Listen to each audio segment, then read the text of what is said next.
Auscultation of heart sounds is an important skill that leads directly to important clinical diagnoses. Before auscultating the heart, let's review normal heart sounds.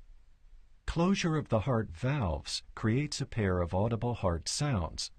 The first sound, S1, arises from closure of the mitral valve.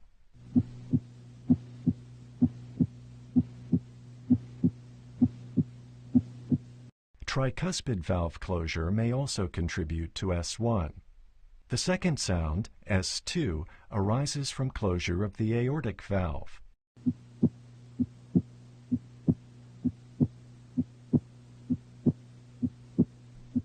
Pulmonic valve closure may also contribute to S2.